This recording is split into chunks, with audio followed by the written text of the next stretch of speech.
Greetings and welcome to the Prime Directive. I'm your host, Jeffico. My co-host is always Chris. Say hi, Chris. Hello. So, Chris, Kirsten Beyer wrote this episode. Yep. And she's worked on Voyager, she's worked on Voyager novels, and she's been working on this series since the beginning. Yeah, she's been called the keeper of the canon for Discovery. A lot of the writers are saying she's the one that always comes up with, nah, you can't do that, we've already said X, Y, Z. Yeah, and with all her experience on Voyager, I think that's why there's things I don't like about this episode.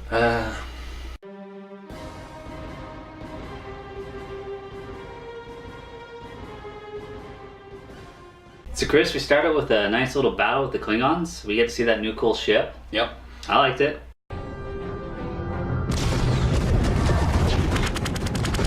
This is Captain Shankover of the Federation starship Gagarin. We've seen a lot of really cool ship designs so far in Discovery. I think they've been doing a really good job with that, which makes me wonder why the only bad ship design we've seen so far was that initial Discovery trailer. Because they're knocking it out of the park with everything else. Yeah, well, that was just made at home at Brian Fuller's computer. Yeah, it looked like guys, I've got something. You can throw it out in Comic-Con. Yeah, but even then, the design of the ship, it looked awful. But everything else we've seen was really cool. Yeah, my only problem is the way they're filming it. It's kind of like what you would do with low budget sci-fi. Maybe they're just doing it because they were rushed, but it's all light glares and the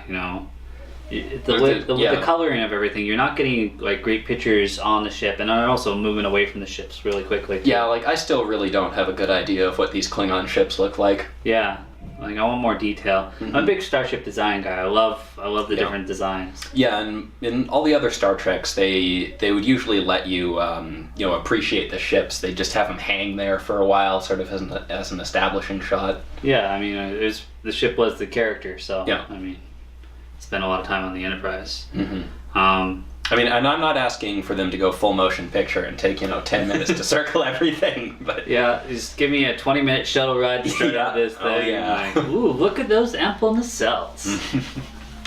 How about Stamets, man? He is getting overtaxed. What is going on with you? Excuse me? At first, the tardigrade DNA booster seemed like a good thing, but now you're back to your old first snickety, grumpy self. So, what's the deal? Nothing. Yeah, and he's getting grumpy again. We're back to grumpy Stamets. Yeah, well, Tilly got out happy Stamets out of him a bit. A little bit. I think the most important part of this whole Stamets arc here, or not even an arc, just a couple scenes, was Captain Tilly confirmed.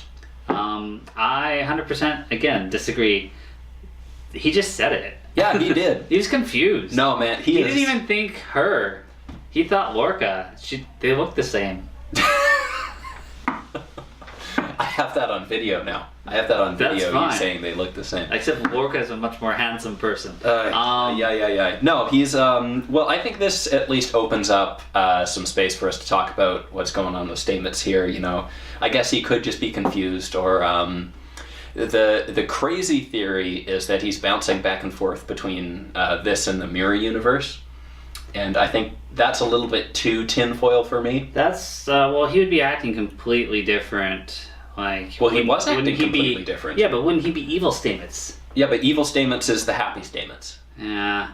Transporters do that, Chris. Spore drive, come on. Yeah, I think... we're going to see everybody from the mirror universe, I think. Yeah, well, it's very obvious that the tardigrade DNA and the spore drive is doing something to him. I still can't believe they're doing that. Yeah. I get it for that first initial jump thing and maybe find some modification for it, but why are they still plugging a human being into that and messing with his DNA? Yeah, it's clearly having deleterious effects on the guy. Yeah. It's not going so very well. Obvious. But yeah, I think he's just getting sort of glimpses from other timelines. We know he exists outside the regular time stream. I guess that was the point of that episode. So I think he's getting glimpses of other timelines, or maybe futures, or just different realities, and they're sort of coming together in Stamets. Maybe he's just kind of like Guinan and he can sense the difference. Yeah, maybe. I know it's unfortunate that the transmitter's interference meant that we had to beam down 30 kilometers away, but look around. It could be worse. How about that planet? It looked pretty cool, and then Burnham really forcing some exposition on us. Yeah, I don't know if I thought the planet looked that great. It was just blue tilted forest. Yeah. The planet's Palvo was filmed in the Hilton Falls Conservation and the Kelso Conservation in Milton, Ontario. Yeah, well, that'd be probably fairly near where they're filming in Toronto. Yeah. Nice day of location shooting.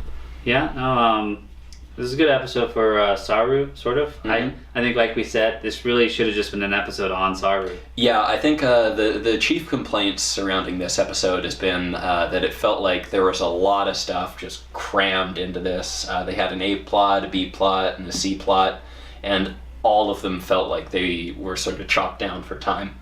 Yeah, like they want to really build up that mid-season finale and be like, holy crap, did you see that? Now Yeah. you got a month and a half to catch up if you didn't. Yeah, exactly. A lot of this episode felt like a build up for the next one. I liked the story they were doing with Saru going nuts on the planet there. You will not take this away from me, too.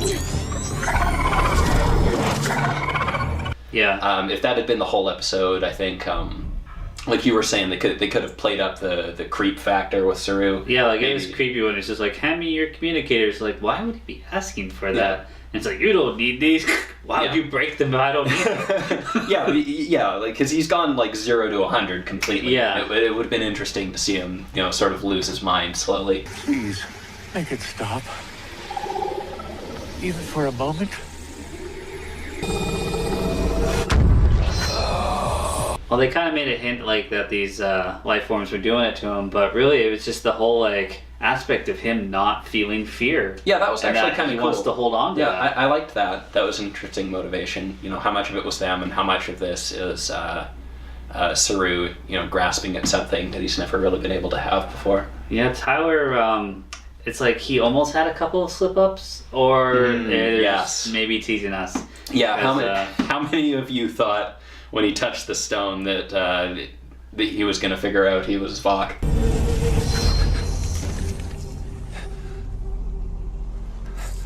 Your intentions are false. You've been trying to distract me. Yeah, that would have been cool. And then he could have killed Saru. I mean, we would have missed him, but like... Yeah, I was honestly expecting that because we knew this was going to be the mid-season finale originally. Yeah. And that would be a good time to break out the whole Tyler is Vok thing and have that be another issue to deal with. Yeah, well, didn't you say the Klingon War's ending at the end of the season? Yeah, so we recently got season 2 confirmed, and in an interview with some of the cast members and the showrunners, they said they wanted to treat each season as sort of like a novel, a separate novel, and they mentioned that the war novel, with the Klingons here, was going to be coming to an end at the end of season 1. I wish they would have based it on a novel, because some of those novels are really awesome. I mean, Peter David's New Frontier series, like, if that was a series, that'd be wicked. Yeah. I don't want to hurt them. You don't just forget something like that. You can't. If it means I can make them suffer, like they made me suffer. Yeah, no, there's those 2 times, whatever, I felt Tyler was hinting that, like, oh, okay, what's the first general order of a first contact? General Order 1. Yeah, I don't know. You could take it that way if, like, you think Fox just sort of learned all these human mannerisms or whatever. Maybe he's not 100% on the Prime Directive.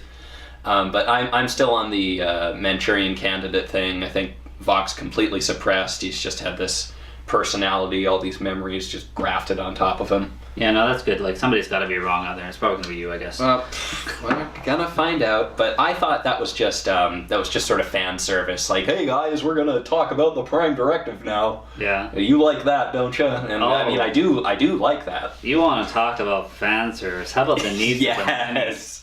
Yeah.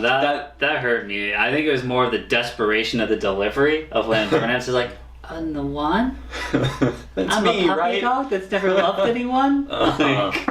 Well, that's another reason I thought that the General Order 1 thing was just fan service, is because they were beating you pretty hard with it there too. Yeah, no, that hurt a bit. You go back to your lake house, and I go back to prison. My sentence was life. Moving on to the Klingons there, Cole and Laurel really annoyed me in this episode. Yeah, and this was another bit that really felt like it was edited down for time. Yeah. There were some bits there that didn't make a lot of sense to me. Well, I mean, how quickly is she just like, hey, Admiral, I'm not really going to explain things to you, but like, let's leave. Let me be on your side. I want to defect. Just leave immediately. I said, scream. No.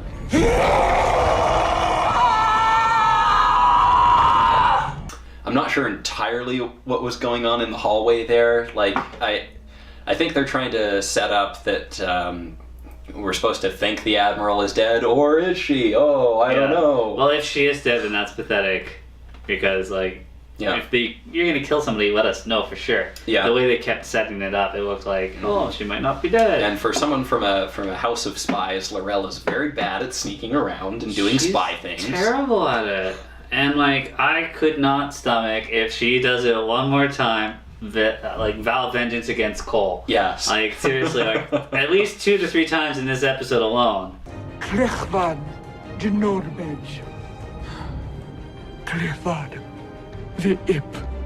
Yeah. Like, oh, I'm just gonna drag her back to where we dragged the bodies, or is that her ship or something? Yeah. But all her people like, where were was there. this? What was this room? It was a room where all her people were, and they were torn apart. Yes. There's some graphic, awful. guts and everything. Yeah. It's just like, damn it, I vow vengeance against Cole again. You know what would have been? I was half expecting this. I would have lost my mind if Vok was one of those bodies. Oh. I would have lost my mind because I thought for a moment that might be where they were going, and I was just like, did they get us?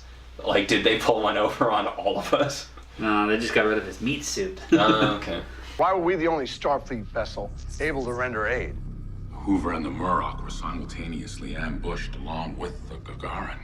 All were destroyed. Yeah, and as we've been saying throughout, I think it's very strange that this episode feels so sort of jumbled together and cut down for time, given that the whole point of distributing it online in every country except Canada, I guess, is that you don't have to be beholden to these sort of network standards. You know, you do not have to fit in an hour block of programming. So if this episode needed 55 minutes to tell instead of 45 minutes, then, you know, that's fine. Yeah, well, that's the whole point of having your own streaming service. I mean, Game of Thrones does it all the time. I feel like there's just no excuse for this to feel so rushed and cobbled together.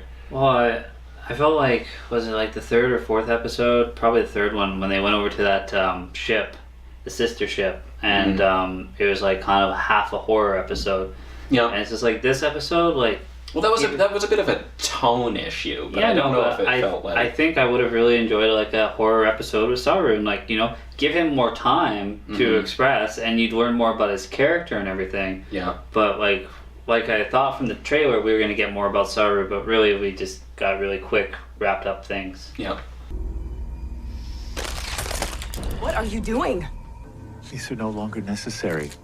I really did enjoy Saru going mad though, and like fighting Burnham, but man, like, you're forcing me to accept all this new stuff in Discovery that's way advanced to TOS, but then you harken back to some TOS style fighting. It's just like, come on, what was that arm grab and then a nice delay there before he even like threw her? It was lame. You read me.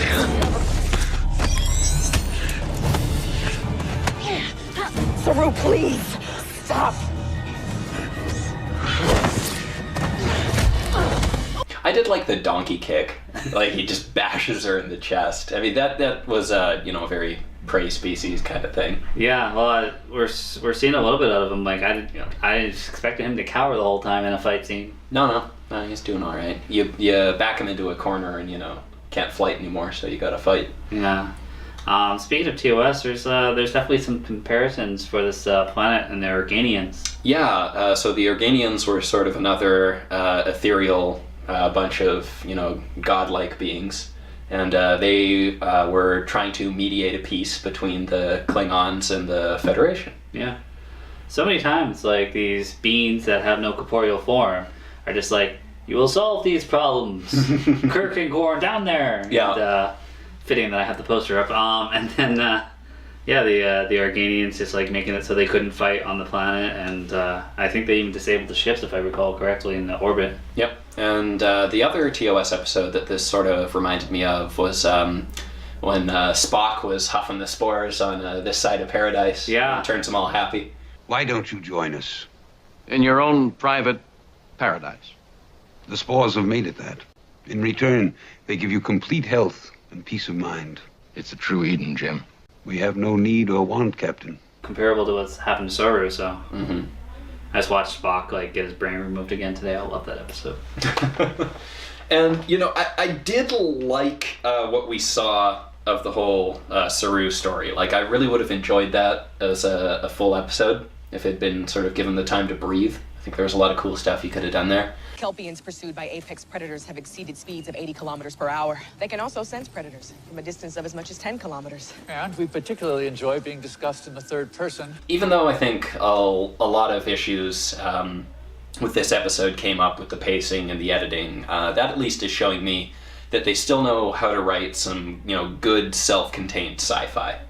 This week and last week we've seen some just good one-off sci-fi stories within the confines of Discovery. It's funny you say that for a two-parter. Well, just the Saru bit. Yeah.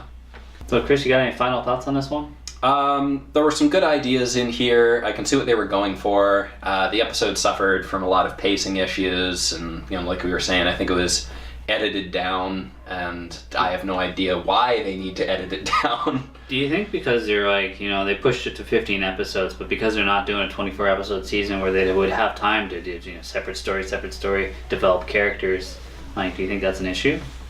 Maybe, and it's so hard to tell what's going on behind the scenes, but I think something went a little wrong this week, and they could have used maybe another pass over the script or another 5 minutes runtime to sort it out. I am looking forward to next week to see how this all shakes out. We've been given sort of more setup than an actual episode this time. So if the payoff's really good, then I'll forgive him. I'm kind of dreading seeing Laurel again. It's like, I'm not sure I can handle enough of that. I'm glad Cole caught on to everything really easily and is gonna punish her now. Yeah. But, why is he even keeping her around? No idea. The Federation has no death penalty. I wish to defect. I really liking the almost Dragon Ball Z Discovery teleporting around in the preview. Oh god, yeah. Yeah, that looks like Stamets is gonna die. Yeah, that's gonna be rough. That's gonna be your season cliffhanger. Stamets he's gonna lose he's gonna get rid of all the water in his body. Yeah. Just be tiny Stamets. Just mini Stamets. Yeah. It's echo the same sentiments. I thought what we've been saying is just, maybe this could have been 2 episodes. Well, I'm going to throw up a little box here for Dennis Nicholson. He did a theme for Discovery, and he did his own little intro for it, and it's not bad. I don't mind it. Lots of starship shots, which, I like. Mm-hmm. Other than that, Chris, I guess we'll just get back together for a 2-parter. Yeah. Join us next week when we talk about the mid-season finale for Star Trek Discovery, Into the Forest I Go. And as always, thanks for watching.